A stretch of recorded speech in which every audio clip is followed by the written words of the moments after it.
Aí galera, boa tarde, boa noite ou bom dia para todo mundo que estiver vendo esse vídeo. Aqui nós vamos fazer, moçada, uma correção de exercícios, tá? De ótica. Bora lá então? Bom, então isso aqui foi dado como um exercício de TA aí pra gente no colégio, né? Bora lá, correção número 1. Considere que a bandeira do Brasil, vamos pensar na bandeira do Brasil. Bom, sobre a luz branca, luz branca também chama de luz normal, né galera? Luz comum, né? Uma pessoa vê a nossa bandeira com a sua aparência padrão, beleza? Então, retângulo verde, o losango amarelo, o círculo azul, a faixa, as estrelinhas, brancas. Fácil? Tomando por base a teoria das cores de Newton, beleza? Ó, de Newton. Se a bandeira for iluminada com uma luz monocromática amarela, qual vai ser a nova aparência da bandeira? Bom, então, na teoria de Newton, o que acontece? A ideia é muito simples. Os objetos coloridos, eles têm a aparência da cor que eles refletem. Confere? Essa é a teoria de Newton. Então, na teoria de Newton, por que o nosso retângulo ele é verde? Bom, a ideia de Newton é que o retângulo é verde porque ele só reflete a luz verde. Se você joga a luz amarela, o retângulo vai parecer preto. Legal? O losango. Nosso losango, ele é amarelo porque ele só reflete amarelo.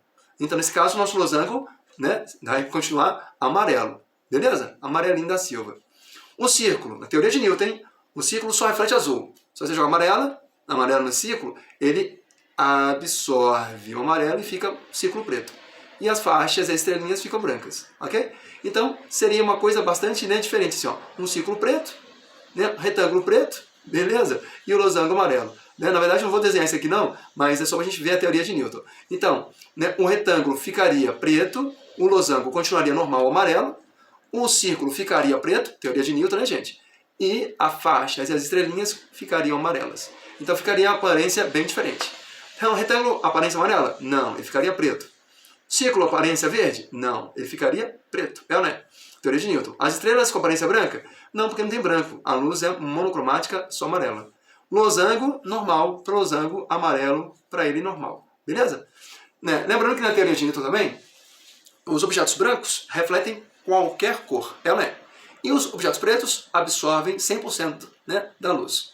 Então os pretos são absorvedores universais, os brancos refletores universais. Os demais corpos coloridos só refletem a cor especificamente deles. Fechou? Então, letra aí, ó, D. Bacana? Então essa aqui foi a questão primeira aí do nosso TA. Bom, questão número 2. Vamos lá. Leitura, hein? Chamamos de enantiomorfas as imagens obtidas em decorrência de um espelho, beleza? Possuindo simetria com objeto, nesse caso, que está ali à frente do espelho. Então a simetria é uma simetria bacana, com troca de lateralidade. Então, enantiomorfas são as imagens que trocam esquerda e direita. Beleza? O que está à esquerda vira direita, direita vira esquerda. No caso do espelho plano, essas imagens que trocam esquerda e direita, essas imagens enantiomorfas, elas também são ampliadas? Não, jamais, gente. Espelho plano jamais amplia imagem, ampliada nunca. Reduzidas? Espelho plano também jamais reduz imagem. O espelho plano, ele faz a imagem ficar do mesmo tamanho do objeto, nem maior, nem menor. Beleza? Mas enantiomorfa, sim, com troca de lateralidade, esquerda e direita. Imagens invertidas? Também jamais. Invertida, pra gente, em física, é a imagem que está de cabeça para baixo. Espelho plano nunca faz isso. Iguais em tamanho? Sem dúvida nenhuma. As imagens de espelho plano são imagens enantiomorfas, trocam esquerda e direita, beleza, e mantêm tamanhos iguais ao objeto. Legal? Então, ó, letra D pra gente aí, a questãozinha também de exercício. Bacana? Questão 3, vamos lá pra gente, hein? Ao observar a imagem nesse caso aqui, ó, que é a imagem de uma árvore, tem aqui uma câmara escura, Bom, o que acontece? Elsa concluiu de modo correto. Então, para quê? Vamos lá, vamos ver aqui. Ó. Esse aqui é como se fosse uma espécie de vovó das máquinas fotográficas. Confere? Então, a luz sai da árvore, aqui nesse caso, atravessa aqui um buraquinho, câmara escura, porque é tudo fechado e tem um buraquinho. Os raios de luz atravessam um buraquinho, e são projetados lá no fundo da caixinha. Essa imagem aqui, ó, no fundo da caixinha, é a imagem da árvore de cabeça para baixo. Essa é a imagem invertida. Beleza? Mas os raios de luz aqui, ó, eles têm que fazer isso, viajar em linha reta. Os raios de luz viajam em linha reta, eles se cruzam à vontade, os raios de luz podem se cruzar à vontade, beleza? Porque eles são independentes. Os raios se cruzam, beleza? Independentes eles são. Bacana? E viajam em linha reta. Vamos lá, hein? A Elsa, vendo esse desenho aqui, ó, ela concluiu o quê? Primeiro que os raios de luz sofrem colisões suaves? Jamais, hein? A luz, meus caros, é onda. Luz é imaterial, nada de colisão. Os raios de luz se propagam retilíneamente e são independentes? Perfeito. Ó. Viajam em linha reta e os raios podem se cruzar. Eles se cruzam e não acontece nada. Eles são independentes. Perfeito. A conclusão aqui, ó, essa aqui é boa, hein? Perfeito. Letra B. Os raios de luz se propagam retilíneamente, mas não são independentes? Opa, como assim não são independentes? São independentes, sim. Eles podem se cruzar e não acontece nada com eles. Eles são independentes, sim. E letra D, os raios de luz se propagam retilineamente, quer dizer, linha reta, né? Mas não são reversíveis. Bom, reversibilidade, meus caros, é que a luz pode ir e voltar pelo mesmo trajeto, ó. Tipo assim, ó, se o raio vem daqui para lá, pode fazer o contrário, de cá para lá, ok? Se ele vem da esquerda para a direita, da direita para a esquerda também pode vir. Isso é reversibilidade. Os raios de luz são reversíveis, sim, né? Então, como assim não são reversíveis? Só tem uma boa aqui, ó. A boa é justamente a letra B. Os raios de luz se propagam em linha reta. São independentes e, além disso, eles também são reversíveis. São os 3 princípios, né, aí da ótica geométrica. Legal? Beleza? Então essa questão aí, letra, né, B de bola pra gente. Vamos mais uma, hein, do nosso exercício. De acordo com as leis da reflexão da luz, meus caros, assinale a alternativa que é correta, hein? Vamos lá, então. Ó, teve um risco aqui, tá, gente? Esquece esse risco aí. Foi erro de expressão. Vamos lá. Então, qual é a frase correta? Os ângulos formados entre os raios de luz incidente e o refratado, refratado que sofreu refração, hein, professor? Né? São iguais? Não. Incidente e refratado não são iguais, não. Refratado, não. Tem que ser raio de luz refletido. Ó. Reflexão tem a ver com raio de luz refletido e não refratado. Então, letra A está fora. Letra B. Os raios de luz incidente e refletido, que sofreu reflexão, precisam estar contidos em planos diferentes? Não, eles são coplanares. Estão em planos iguais, hein? Diferentes planos? Não. Sempre no mesmo plano. Beleza? São coplanares. Falso na letra B. Os ângulos entre a luz incidente e o raio de luz refletido, eles têm que ser iguais a 90 graus? Que isso? Não. Eles têm que ser iguais. Ser 90 graus? Não. Isso aqui não, hein? Iguais entre si, mas não tem que ser 90 graus. Pode ser qualquer número. Um raio incidente é igual, um ângulo de incidência, perdão, é igual ao ângulo de reflexão. Pronto. Não tem que ser 90 graus. Pode ser qualquer ângulo. Os raios de luz incidente e refletido precisam formar o mesmo ângulo. Beleza, mesmo ângulo. Com relação ao plano, né, refletor. Normal ao plano refletor. Perfeito. Essa letra D é boa. Legal? Ela é a resposta. Então, letra A, B e C são falsas. A letra D é a nossa resposta. Legal? Então tem a ver com a reflexão da luz. Tranquilo? Mais um exercíciozinho aí, ó. Número 5 pra gente, hein? Luísa só gosta de usar jalecos brancos. Beleza, ó. Tá aqui, né? Imagina, né, um laboratório lá.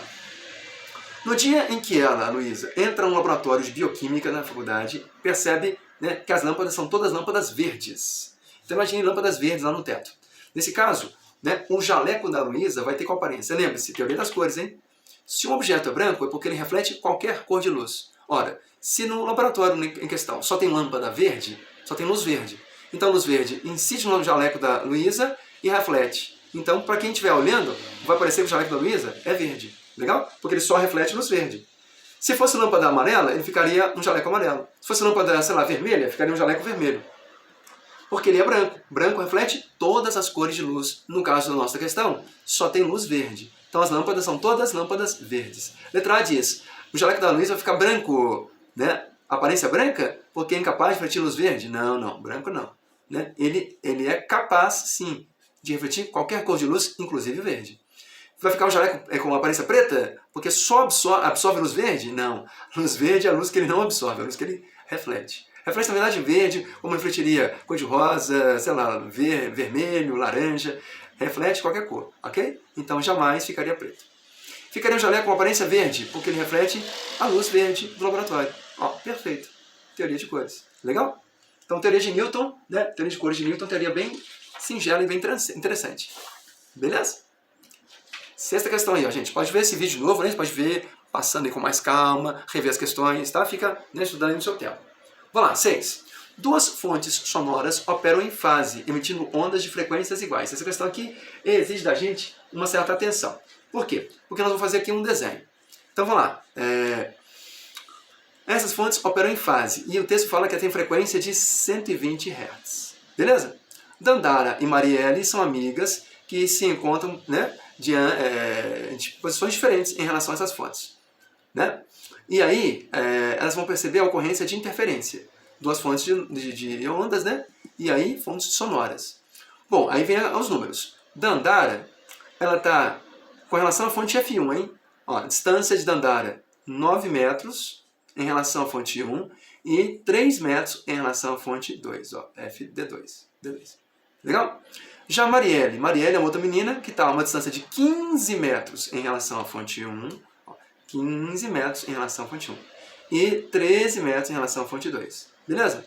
Bom, então vamos tentar ilustrar isso aqui. Bora lá ilustrar? Bom, para ilustrar isso aqui, vamos fazer aqui, ó. Vou fazer aqui no fundo, hein? Ó, aqui o fundinho para fazer esse desenho.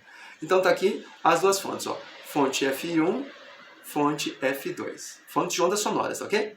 Aí faz de conta aqui, ó. Eu tenho aqui as meninas, Dandara, né, e Marielle. Bom, segundo o texto, a Dandara, ela tá 9 metros. Ó, então, imagina aqui, essa aqui faz de conta que é Dandara. Ó, desde Dandara. Ela tá, em relação à fonte 1, F1, 9 metros. Em relação à fonte F2, segundo o texto aqui, ó, fonte F2, a Dandara tá 3 metros. 3 metros. Essa aqui é desde Dandara. Legal? Bom, qual a interferência que a Dandara percebe? Para achar a interferência, nesse caso aqui, ó, vou ter que fazer o seguinte, ó, distância D1 menos distância D2 em módulo, tá ok? Isso aqui vai ter que ser igual a N vezes o lambda. Essa é a ideia de interferência. Como é que eu faço para achar o lambda? Bom, para achar o lambda, vem cá, ó. V igual a lambda vezes F. Sim ou não? Tranquilo? Bom, a velocidade, volta aqui no texto. Ó. O texto original falou que a velocidade da onda é 360 metros por segundo. Então, ó, 360. O lambda eu não sei. E a frequência, ó, 120 Hz. 120 Hz. Fazendo o cálculo aqui, ó, rapidinho, você vai ver que o lambda vale 3 metros. 360 dividido por 120, o lambda vale 3 metros. Esse é o lambda, ok? Das ondas. As ondas operam, né, em fase. Então, são fontes que produzem ondas iguaizinhas. As duas fontes produzem ondas iguaizinhas. São caixas de som. Beleza? Bom, então vamos lá. Voltando a Dandara. Bom, distância D1. D1 menos D2. Ó. D1, 9 menos 3, distância D2, em módulo. Vai ser igual a N vezes o lambda. No caso que o lambda é 3 metros. Bom, 9 menos 3 dá 6. 6 é igual a N vezes 3. Faça as continhas aí, ó. Você vai achar o valor do N. O N para Dandara vai dar, ó, 2. Número inteiro. Né? Na teoria nossa, quando esse N aqui, ó, der um número inteiro, isso quer dizer que a interferência é uma interferência chamada de construtiva. Construtiva. Quando for um número inteiro, a interferência é construtiva. Se desse o número semi-inteiro, o que é semi-inteiro? Se fosse 2,5, ou então 3,5, ou 9,5, qualquer número com 1,5 seria número semi-inteiro. Aí seria interferência destrutiva. Legal? Então faz a continha. Se der um N inteiro, interferência construtiva. Se der um N semi-inteiro, interferência destrutiva. E se der qualquer outro número sem ser inteiro ou semi-inteiro, né, um número meio quebrado, entre aspas, aí a interferência vai ser parcial. Legal? É um caso, por exemplo, aqui, ó, da outra menina, que é a Marielle aqui, ó. Então, cadê a Marielle? Então, Marielle, vamos lá, vamos imaginar que a Marielle está aqui, ó, Marielle, agora M de Marielle. Né? As fontes são as mesmas, mas os números são diferentes, olha só. Segundo o texto, a distância da Marielle até a fonte, aqui, vamos lá, ó, 15 metros da fonte D1, ó, 15 metros. Então, imagina aqui, ó, aqui é 15. Para a fonte F2, 13 metros. Então, Marielle está a 13 metros da fonte F2. Mesma continha para Marielle, tá ok? Qual vai ser a continha? Você vai fazer D1 menos D2 para Marielle. D1 menos D2 em módulo, tá ok? Igual a N vezes o lambda. Vamos lá.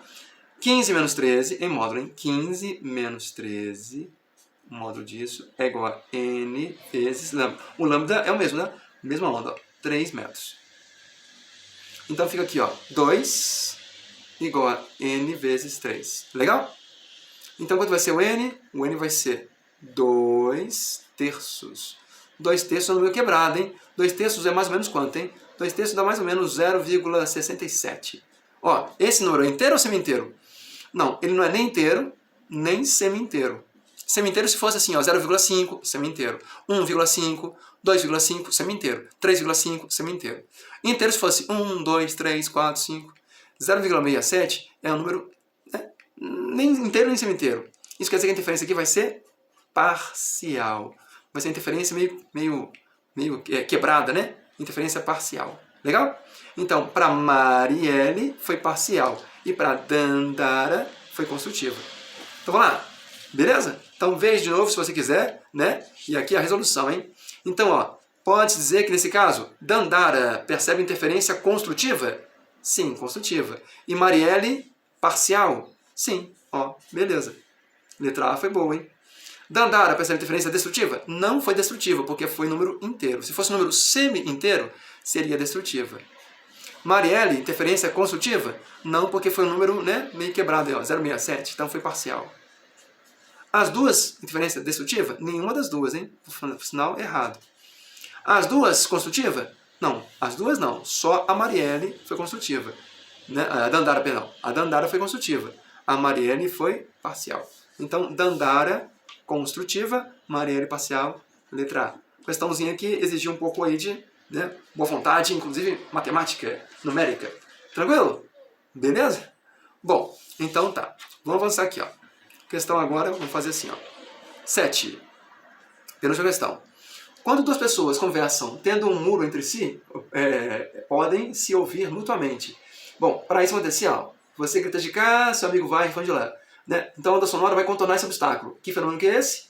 Bom, meus caros, essa é a cara da ressonância? Não, nada a ver. Ressonância não. É a cara da polarização? Não, também nada a ver. É a cara da difração. Quando a onda contorna um obstáculo, isso é difração. Questão 7 aí, belezinha pra gente fechar. Legal? Vou fechar não, hein? Tem aqui a última, questão 8ª aqui, ó. Aí a última fecha. A última questão, né, vamos dizer assim, numérica. Né? Para você só reconhecer isso aqui, ó. Primeira pergunta. Que espelho que é esse? Ó? Aqui você tem um espelho que ele é curvo por dentro, ó. A parte interna dele é lisinha.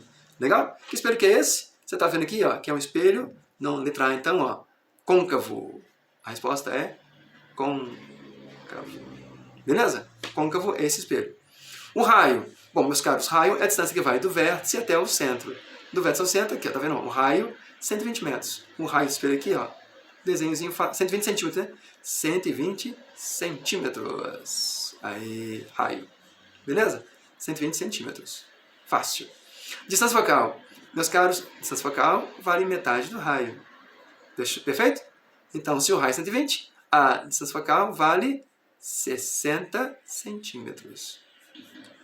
Lembrando, se o espelho fosse convexo, eu colocaria um menos aqui na frente, ó, menos 60 centímetros. Para convexo, distância focal negativa. Para côncavo, que é o caso desse, é positivo mesmo.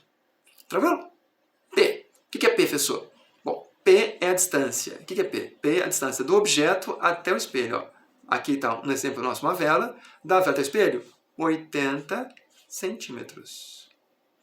E P'linha? Bom, P'linha tem que fazer conta agora, hein? Eu vou usar a equação de Gauss. Lembra a equação de Gauss? Assim, ó, 1 sobre F é igual a 1 sobre P mais 1 sobre P'linha. Equação de Gauss, hein? Gauss. Para fazer a equação de Gauss legal, fica assim, legal, né? Fica assim, ó. 1 sobre F, ou seja, 1 sobre 60. 1 sobre 60 vai ser igual a 1 sobre P. Ó, P é 1 sobre 80. Mais 1 sobre P'linha. Então, bora lá, faz a continha aqui, ó. 1 60avos menos, né? 1 sobre 80, mudou de membro, né? Ó, negativo. 1 sobre P'linha. MMC de 80 e 60, vem cá com calma, ó. Se fosse 6 e 8, né? Seria o quê? 24. Então, 240. 240 dividido por 60. Legal? Ó, dá 4. 240 dividido por 80? Dá 3. 1 sobre P'linha. Quem fizer a continha na boa vai achar o quê? 1 sobre 220 é igual a 1 sobre P'linha. Logo, ó, isso dá uma cruzada aqui, né? Facinho, sem estresse. P'linha vai dar quanto? O P'linha vai dar 240 e a unidade é centímetros. Tudo aqui dado em centímetros é centímetro. Então, a imagem vai estar, né, a 240 centímetros. Beleza? Então, P, 80 centímetros e P'linha, 240 centímetros. Fácil? P'linha e P. Bom, e para terminar, imagem. Bom, a imagem que você vai obter aqui, vamos desenhar a imagem, vamos desenhar. Pede para desenhar aqui, ó, a imagem. Aí, ó. Lembrando, em controle. Quando você tem aqui espelho côncavo, um objeto está entre o centro e o foco, a imagem, já até sabemos, ó, a imagem vai ser a imagem, né? Ó, os raios de luz vêm cá, encontram o espelho e refletem. Vem paralelo, sai, ó, na direção do foco. Vem passando pelo foco, Os raios de luz saem, ó, paralelos. Onde os raios se encontrarem, encontram-se debaixo aqui, né? Ó, essa imagem, uma imagem de cabeça para baixo, hein? Ó, essa imagem de ponta cabeça, aqui, ó, ela é chamada de imagem real. Então a imagem vai ser real. Toda imagem real, ela está fora do espelho. Se ela é real, ela tem que ser necessariamente invertida. Toda imagem real é invertida. É imagem de ponta cabeça. Legal? E essa imagem, além de invertida e real, ela também é grande, né? Ampliada. Ó. Ela é aumentada. Aumentada. Maior do que o objeto, a imagem vai ser. Legal? Então a imagem vai ser real, invertida e aumentada. Beleza? Meus caros, então isso aí foi só um pouquinho para fazer exercício aí de ótica. Muito obrigado, né? Se gostou, né? Depois olha de novo aí, mais questões, né? Pra frente. Tchau, tchau, abração, bons estudos. Tchau.